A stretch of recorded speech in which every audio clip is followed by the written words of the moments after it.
doctor Luis Moreno Campo, lo voy a invitar a que nos dirija unas palabras.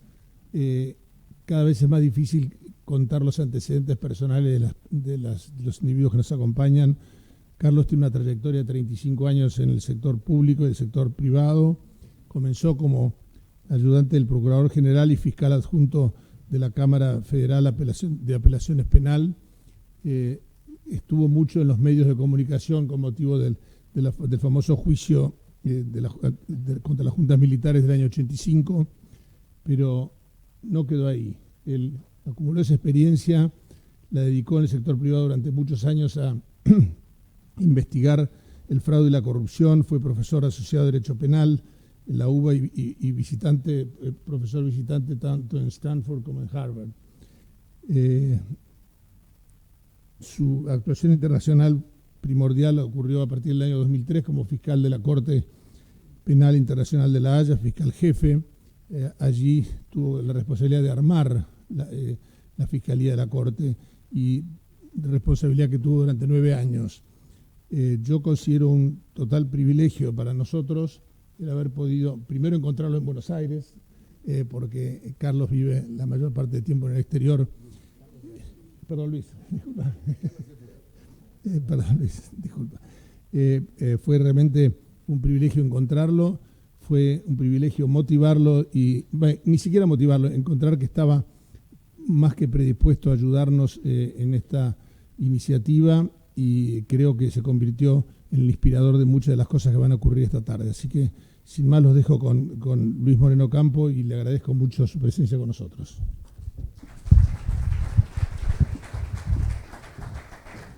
Bueno, muchas gracias por esta invitación. El tema, yo la verdad que, siguiendo lo que dijo Pañi es un par de cosas que yo suscribo 100%. Yo fui en Argentina fiscal en los juicios por derechos humanos. Cuando terminaron esos juicios, yo quise transformar, dice, bueno, el abuso de poder en democracia no es más matanza, no matan, la democracia no mata, pero corrupción es el abuso de poder. Entonces, enfrentemos corrupción.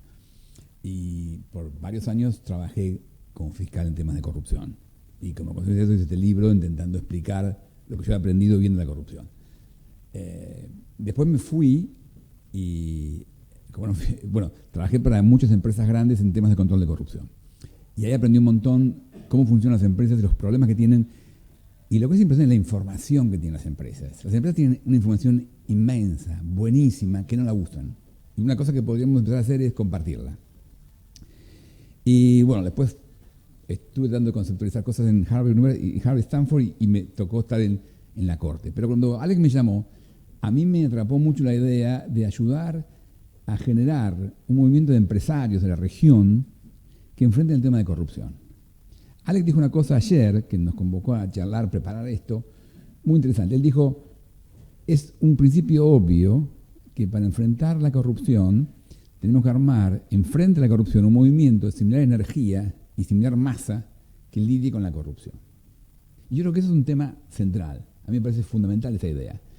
Entonces, a mí me gustaría plantearles, sugiriendo todo lo que dijo Carlos, una cosa mucho más específica al rol de ustedes. ¿Qué ustedes como empresarios pueden hacer? Ustedes no pueden transformar el tema de justicia, no pueden transformar la política, no pueden hacer eso ni lo van a hacer. Entonces yo quisiera discutir con ustedes qué pueden hacer. Me gustaría charlar con ustedes, una oportunidad que yo veo es el BID está interesado en tener el tema de la corrupción como el tema de la agenda de la Cumbre de las Américas del año que viene. Y nos convocó a mí y a 5 otros expertos mundiales de anticorrupción a discutir con el presidente qué hacer. Y a mí me parece que ahí hay una oportunidad inmensa para ustedes de hacer una alianza, y mi sugerencia va a ser, hagan la alianza, no para difundir valores éticos, sino para difundir los temas que son parte de su negocio. Porque ustedes pueden ser honestos y no alcanza. Digamos, yo no consumo droga, pero eso no quiere decir que hago algo contra el tráfico de drogas. No consumir droga no es suficiente. Hay que hacer una cosa mucho más activa. Entonces, ser un empresario honesto no es suficiente. Hay que hacer una cosa mucho más activa. Y justamente, en el cuento que hoy contaba Carlos, de un empresario que tiene un secretario de comercio que lo regula, incentivos para arreglarle, comprarle carteras a la mujer, hacer cosas para él. Entonces, ustedes van a actuar para manejar su empresa. Ese es su compromiso personal. Tienen que manejar su empresa. ¿Cómo hacen para que eso tenga que ver y se alinee con el tema anticorrupción. Ese para mí es el tema del debate. Para mí el tema del debate es no que ustedes sean los santos, los cruzados, los genios, sino cómo ustedes alinean su negocio con anticorrupción. Y yo creo que además hay un business, hay un negocio adelante. Entonces, ejemplo de eso. En esas charlas con el BID, una cosa que hicimos fue articular unas discusiones con Philip Morris. Philip Morris, como consecuencia de cosas malas que hizo, la Unión Europea lo tenía bajo la mira porque facilitaba contrabando de cigarrillos rusos en Europa. Entonces Philip Morris, para salir de eso, produjo un modelo donde pone una marquita a cada caja de cigarrillos y le ponen, con una app que desarrollaron, ustedes leen en el app cada cajita de cigarrillos, dónde se produjo y dónde se vende. Dónde se vende es muy importante, porque la caja de cigarrillos producida en Rusia se vende en Rusia a 1, a 9 en París, a 2 en Londres y a 25 en Sydney.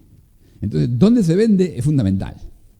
Y entonces Philip Morris, para mostrar que se había ajustado a las demandas, plantea esto. Y lo conectamos con el BID porque, por ejemplo, con el ministro de Colombia. En Colombia, cada departamento, cada provincia, tiene un impuesto al cigarrillo. ¿Y cómo hacen? Le ponen una estampilla fiscal, que la pegan a la caja de tabaco. Claro, la diferencia de eficiencia es inmensa, porque Philip Morris produce 2.000 por minuto de marquitas en cada caja de cigarrillo que la puede leer electrónicamente. La estampilla fiscal se pegan 3 por minuto, se despegan y además nadie las controla. Entonces, la discusión era si esa tecnología que Philip Morris desarrolló se la podía ofrecer gratis a Colombia para que le incorpore una línea más, y es cobrar impuestos. El ex ministro de Colombia, que estaba ahí, nos contó una historia genial. Él dice, mire, muy importante esto. Yo estaba en Bogotá comprando un licor y era muy barata la botella. Una caja de botellas muy barata. Entonces le digo al dueño del negocio, pero escúcheme, esto debe ser contrabandeado porque no tiene estampilla fiscal. Entonces la vendedora me dice, ¿usted quiere estampillas? ¿Cuántas quiere? Abro un cajón y le vendo las estampillas. Entonces, claro, el modelo de pegar la estampilla es absolutamente ineficiente, es costoso e ineficiente. Entonces, poner esa tecnología al servicio de Colombia no cuesta nada para Philip Morris, y es más, a Philip Morris le conviene. ¿Por qué le conviene? Porque justamente como con el tema del control del tabaco, se han incrementado los impuestos a los cigarrillos. Entonces los precios de cigarrillos suben, haciendo el contrabando un negocio mucho más redituable. Y el contrabando le quita mercado a Philip Morris. Philip Morris calcula que pierde 1.000 millones por año por contrabando. Entonces Philip Morris dedica plata a control del contrabando. Entonces, ese ejemplo es el ejemplo que yo le diría a ustedes que busquen en sus cabezas a ver dónde están las áreas de convergencia donde ustedes tienen un interés específico, económico, claramente mensurable, que hace que ustedes, además de que les parece bien contra la corrupción, sea negocio para ustedes. Esto para mí es lo que debemos articular en el Consejo. No una campaña de cruzada, sino un negocio. Vamos a hacer control de corrupción es negocio para los empresarios también. Y el BID nos ofrece un paraguas de articulación que les evita a ustedes estar lidiando con gobiernos nacionales. Ustedes, esta oferta, por ejemplo, del Philip Morris, no es una pelea con un país, sino que es una oferta a través del BID se canaliza. Entonces, me parece que eso es la idea central que yo voy a contarles, que se la cuento rápido al principio para que la escuchen después de comer. ¿Por qué creo que es importante que lo hagan todos juntos? Este para mí es el tema central, que es lo que dijo antes Alec. Hace falta enfrentar la corrupción con una masa similar en términos de energía y magnitud, ¿no? Ustedes solos no lo van a poder hacer. Y les quiero dar un ejemplo de eso. Y para eso voy a hacer 3 preguntas. Voy a aprovechar que tengo enfrente de mí empresarios de América Latina que saben cómo funcionan los negocios. Les voy a hacer 3 preguntas que espero que me contesten con sinceridad. Primera pregunta, levante la mano. ¿Quién de ustedes paga sobornos para hacer negocio en América Latina? Muy bien. Tenemos una persona. Después vamos a hablar. ¿Quién de ustedes creen que la competencia paga negocios para hacer negocios en América Latina? Por favor, levanten la mano. Bueno, entonces tenemos como 25. Entonces, no, tenemos un mercado definido que algunos de ustedes pagan sobornos, pero muchos de ustedes creen que los competidores pagan sobornos para hacer negocios. con ustedes un video que no funciona, donde tengo mostrando los... ¿Ustedes recuerdan a Vladimiro Montesinos? Vladimiro Montesinos, el jefe... No, pero sacámelo todavía. Vladimiro Montesinos era el jefe de inteligencia de Fujimori. Y él era el hombre que hacía los canjes de favores. Lo más notable de Vladimiro Montesinos es que él filmó todos esos favores que hacía. Entonces, yo tengo un video que muestra repetidamente Montesinos dándole porque en la calle había soles que eran devaluados. Entonces le daba bolsas de cartón con pilas enormes de papeles, de billetes, a los tipos que él iba comprando. Y lo filmaba todo. Yo me acuerdo, él filmó a la líder opositora, que arregló con ella un acuerdo de que le pagaba $15.000 por mes. Entonces la mujer le dice, bueno, muy bien, 15.000 está bien para mí por mes, no hay problema. ¿Qué hago? ¿Me paso al partido de Fujimori? Y dice, no, usted es la jefa de la oposición. Usted permanece en la oposición. Y usted nos sigue criticando, todo igual. Cuando yo necesito algo, la llamo. Y ese era el negocio. Ese era el negocio que armaba. Entonces lo que yo hice fue, tomamos esos videos, yo en aquella época tenía una oficina acá con un equipo de gente que analizábamos networks. Entonces lo que hicimos fue, ahora sí, poneme la gráfica, le pusimos un número a cada video y marcamos las conexiones que se veían en los videos. Entonces, todo este network que yo les muestro acá, que distingue la media, el sector privado, gobiernos municipales, militares, burocracias, judiciales, legislativos, partidos políticos, civil society, todo cada nodo que les marca acá está en un video. Y esas flechas muestran las conexiones. Entonces, esto es lo que te pasa a vos. ¿Por qué no pasa tu ley para que tus competidores tengan el mismo mecanismo? Porque están la gente de tus competidores, que son un grupito de acá, que están operando en ese sistema. Y este es el fenómeno que les ocurre con ustedes en países como la mayoría de América Latina. Yo diría Chile y Uruguay un poquito diferentes. Entonces me parece que esto es lo que pasa, que ustedes no están enfrentando a un problema, sino una red de gente que opera en forma informal e ilegal que enfrenta a ustedes. Y entonces, claro, ustedes tienen enormes incentivos para estar en la red y no tienen incentivos para estar en contra de la red. Les cuesta mucho. Entonces, interesante poner el siguiente. Este muestra los sobornos. Estas flechas son sobornos. Entonces, si ustedes ven, no es tanto un tema de pago de sobornos, sino es un tema de reciprocidad. Es un tema de cambio, hago favores políticos. Ejemplo, uno de los puntos del sector privado se conecta, era el director ejecutivo de un banco. Luego era Montesinos y le pide, mire, necesito postergar un balance. Tengo un juez que me está investigando un balance, necesito que su decisión sobre mi balance sea el año que viene, no este año. Este año me afecta las ganancias, no puedo. Nada más que una demora. Nada más que una demora necesito. Ningún problema. Ahí sobre el pucho, Montesinos toma el teléfono, llama al juez. ¿Cómo anda, señoría? ¿Se acuerda? ¿Tu hijo está bien? ¿El puesto le conseguimos? Me alegro mucho. Mire, tengo un amigo, queriendo un favor, demora el caso. No hay problema, listo. 2 minutos, el tema está resuelto. El director ejecutivo del banco resolvió su problema, sin poner un peso. Pero claro, entonces Montesinos le dice, mire, yo tengo un favor suyo ahora, lo que te quiera, Montesinos, por supuesto. Tengo 2 dueños de medios que tienen problemas financieros con su banco. Tengo que refinanciarlos. ¿Cómo hacemos? Entonces ahí, 15 minutos más discutiendo qué tienen que hacer los dueños de los medios con el director ejecutivo del banco para arreglar el tema. Y Montesinos resuelve 4 problemas en 1 hora. Entonces por eso es muy eficiente el modelo. Y por eso el modelo sobrevive. Es más, si ustedes vuelven al anterior gráfico, el gráfico anterior va a mostrar que aún Montesinos es el eje central de este modelo, porque él filma todo.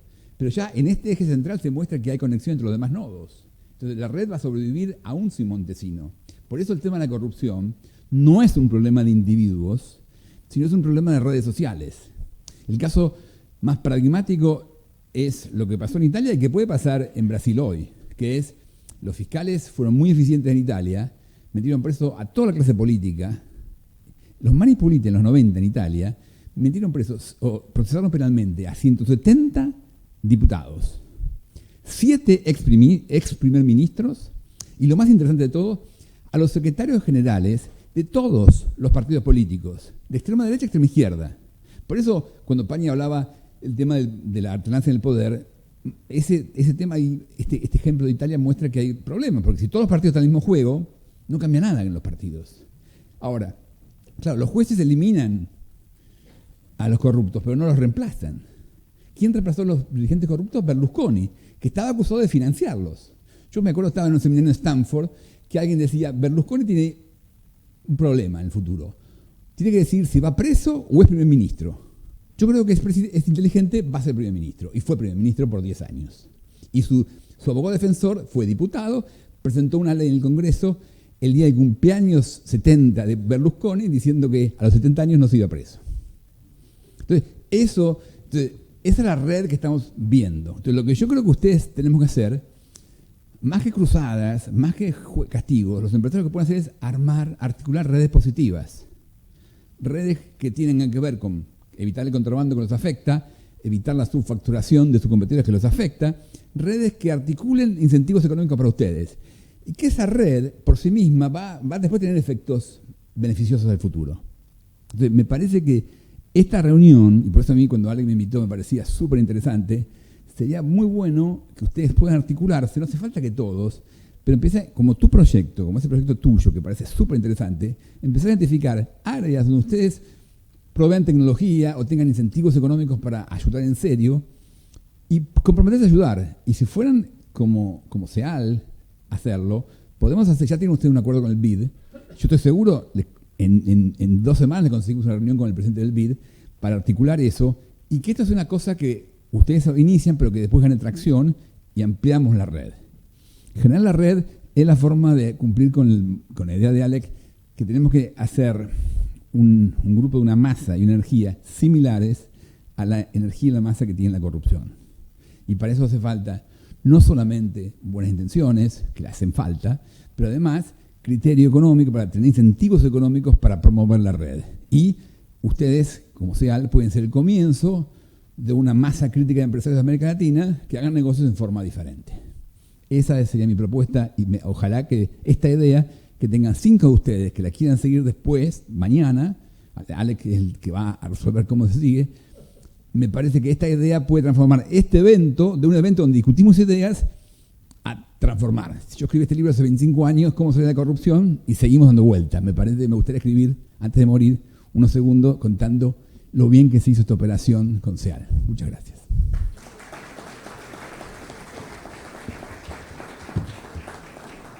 ¿Qué me quedo?